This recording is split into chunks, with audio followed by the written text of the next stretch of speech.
Hey guys, welcome to my channel. I'm Alex Base, and today I've got the Google Pixel 9 Pro XL. This is the premiere of this phone, really, the premiere, as they say in the US. This is the 256 gigabytes of storage and 16 gigabytes of RAM. You can get it up to a 1 terabyte of storage. And you gotta love this one here. It says no charger in the box. Thank you, Google. The other one being, of course, Google Pixel 9 and Google Pixel 9 Pro, and this is the highest variant, as the top spec one.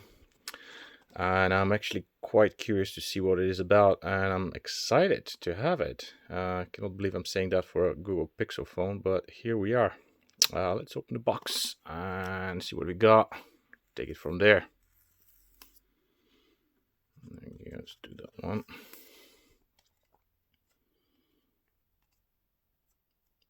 Yep, that's a funky one. Still new to this, right? There we go. Alrighty, so we got the phone. This is the hazel color in my case. Put this one aside for now. Got a USB-C to USB charging cable, and we've got the usual booklets and probably the warranty thing or something. And I expect also to be a SIM ejection tool. Yeah, that's the one. Actually, quite funky SIM ejection tool. And the usual stuff. Nothing exciting, really. And I'll deal with this one afterwards. Put it aside. And this is the phone. Let's see. Or maybe, yeah, it'll be easier, isn't it? Just pop it down. There we go. It's a beautiful looking phone, actually, except for this part here is going to get very dusty. I'm pretty sure about that. I've had the same experience with other phones. It's a aluminium frame. It's a very solidly built phone, not very heavy. It's Gorilla Glass Victus 2 on the front as well as on the back. And we've got the camera set up here with a main sensor, ultra wide, and a periscope telephoto one, which is probably the biggest deal of the entire phone, really. And as usual, volume buttons and the power button. It's got a USB 3.2 on this one, and also it's UFS 4.0. That's the good one. Let's see if it's got any juice in it.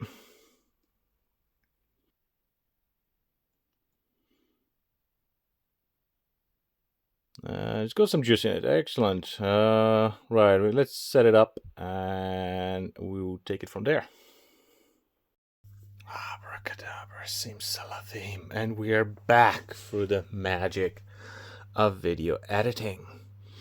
I set it up, and it's got pretty fast face unlock and also a fingerprints scanner as well, fingerprint reader. And the phone is quite nice. However, one thing is for sure, it's slippery. Definitely get yourself a nice case, because you don't want to drop a 1,100 pound phone, that's for sure. And phone is with a stereo speakers, of course, and a dual SIM card, and also it's got eSIM support. Gorgeous 120 Hz display. The resolution is slightly lower though than Pixel 8. However, it's still not bad at all. It's very actually quite good. Yeah, it's 1344 by 2992 pixels, and you can put it into full HD as well if you prefer. And we're gonna go for the software one. It gets pretty bright even in manual mode, and adaptive mode should hit 2000 nits according to Google or something, 2600, which is insane. It's got some interesting features as well into the one to look at. For example, it was you got the emergency SOS, the satellite SOS, car crash detection, earthquakes alert, just like on the iPhone. And also you've got the Gemini, which is the artificial intelligence on it that they've gone to use on interesting things to do, screenshots, Pixel Studio, and it's got a thermometer as well, which is interesting. Let's see if it's any good really. Let's measure my temperature. It's already measuring 22.4. How is that possible? I'm not touching anything. Bear with me. Let's try that one.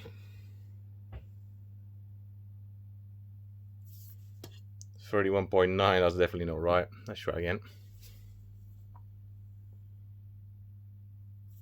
24 degrees. That means I'm dead by Google standards. That's definitely not accurate. It needs some optimizations and definitely updates for that one. It's not accurate at all. Anywho, we're gonna go through it in the sections with the Gemini and the other one, which is here on interesting thing. Let's try that one. Best places to visit in London.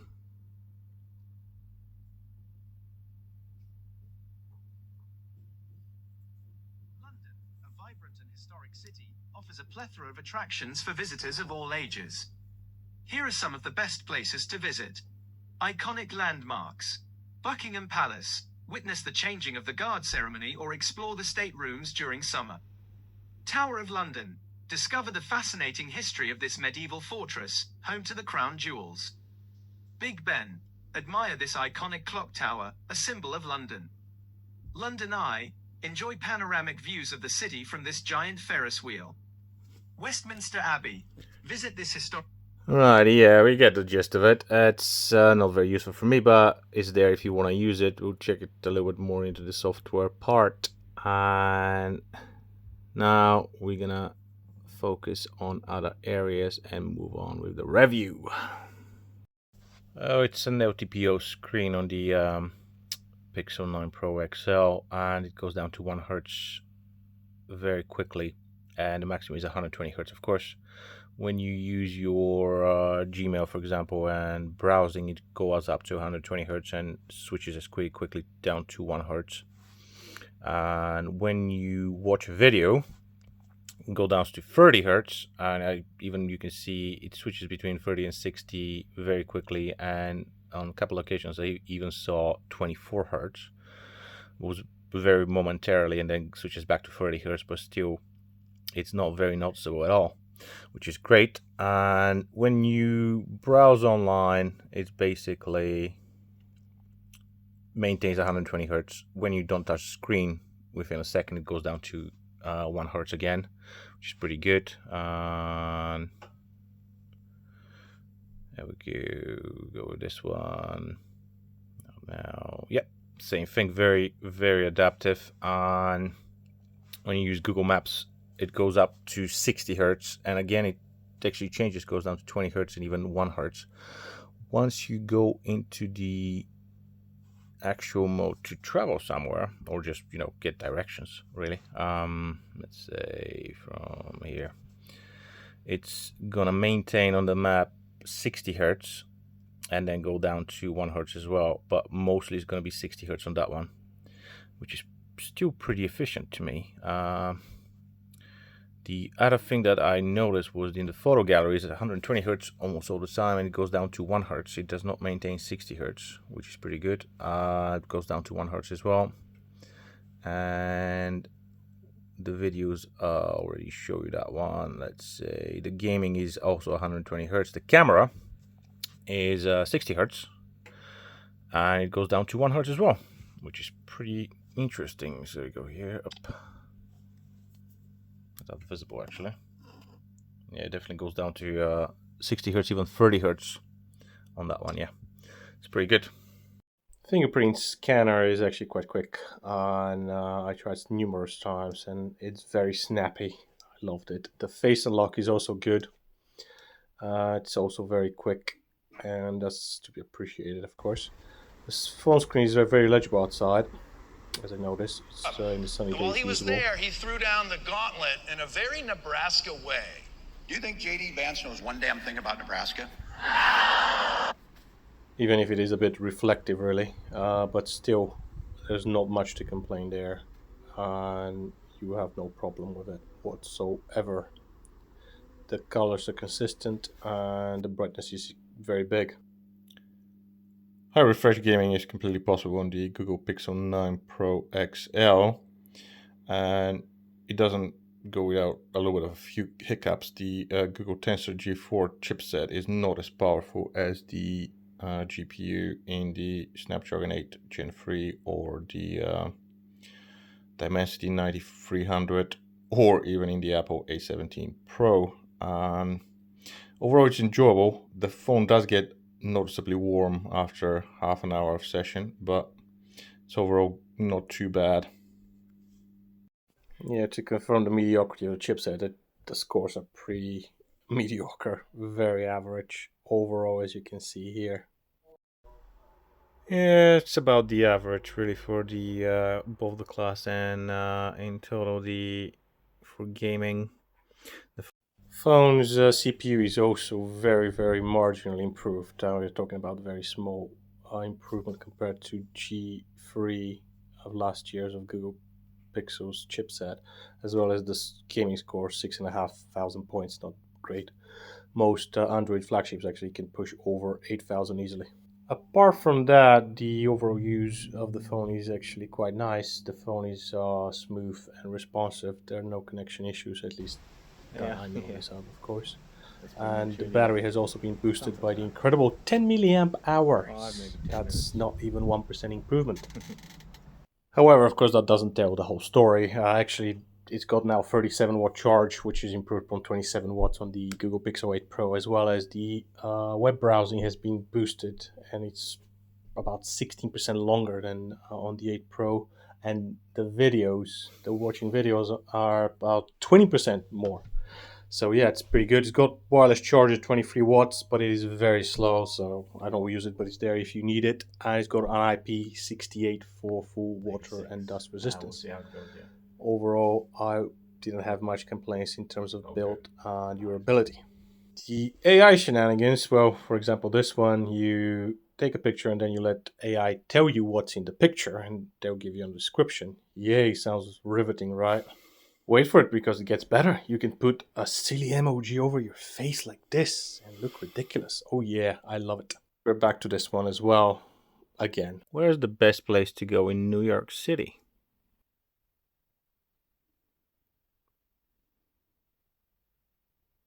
The best place to go in New York City depends largely on your personal interests. However, here are some classic must-see attractions that offer a great introduction to the city. Iconic landmarks and attractions. Statue of Liberty and Ellis Island, a symbol of freedom and immigration. Enough AI crap, let's take a look at those cameras. On the back is again a 50 megapixel main camera with optical image stabilization, a 48 megapixel ultra wide, a 48 megapixel telephoto periscope lens with 5x zoom, and a new selfie front camera at 42 megapixels. The selfie shots were somewhat disappointing. The detail was not that great as I expected, as well as a little bit of a paint over processed look on the skin tone for some reason. It might be just my handset, but still, it's not as good as I really thought so. And even in indoor shots are behind the competition at this price level, which is disappointing. However, the portrait shots are good. The separation of the subject is good overall. During the day, Google Pixel 9 Pro produces pretty good photos. There's plenty of detail in them. The dynamic range is typically good, and also the white balance is consistent. The colors are very natural, true to life. They're like iPhone-like rendition, very close to what they are in real life, rather than the rich, crisp colors of Samsung, for example. And just for fun, I did a couple of macro shots, and they're not too bad actually. Not the best, but still good. Now back to the other ones. The ultra wide makes pretty good consistent photos along with the main one, and the zoom is also consistent. There's plenty of detail even at 5x zoom, and the colors are preserved somehow. As I said, the white rendition is good, and there's not much to complain here. The indoor shots are also good. Didn't do many, but still, they are not bad at all. Night shots on the Pixel 9 Pro XL are actually not bad at all. They're not as great as I thought they would be, but there's still plenty of detail, and the shadows are not developed as much as I hoped for.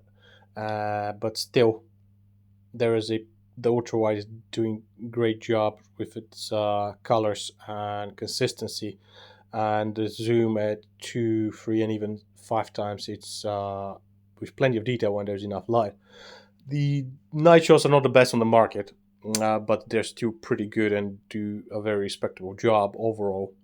There's not much really to complain here, except for the fact that at 1,200, 1,300 pounds, you do expect a little bit more, really.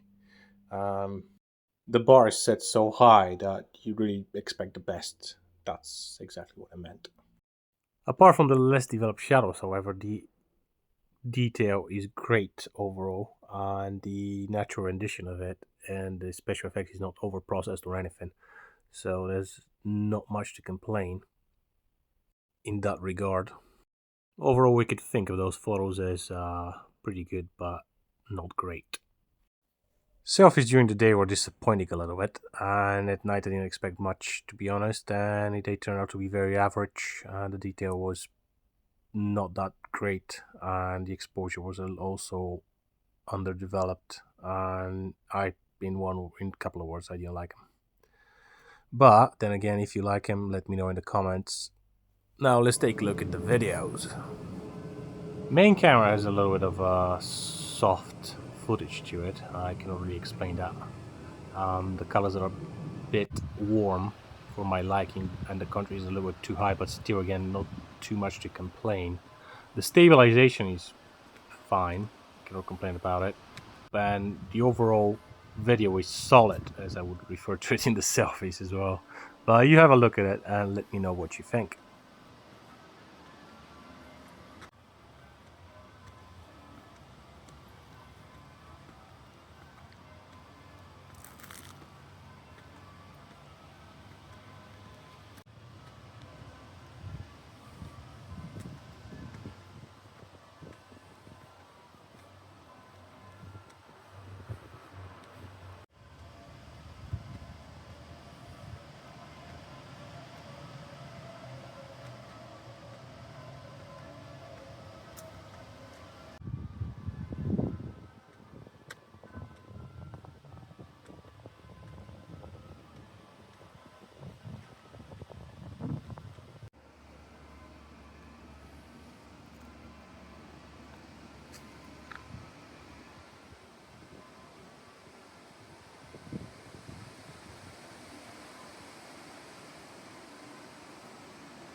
This is a full HD, and it is 30 frames per second. Not bad at all, eh? And also a little bit of a ultra wide angle, as I used to call it. It's actually slide zoom, that still works. And this one is full HD, and it is 60 frames per second. And not bad at all, eh? And again, have a little bit of alien. Out. I think it's pretty solid. This is 4K at 30 frames per second, and this one is also pretty good. It's a good stabilization as well. It's a bit surprising, but it's actually quite good. There we go again. Yeah, definitely good. Pretty satisfying. And this is 4K at 60 frames per second. Again, pretty solid overall, and I think, yeah, definitely it's pretty good. There you have it, folks. Very small improvements here and there. The major improvement has been in the battery life and in the charging. However, is it worth it to buy it at that price? Well, you decide. Till next time, ciao!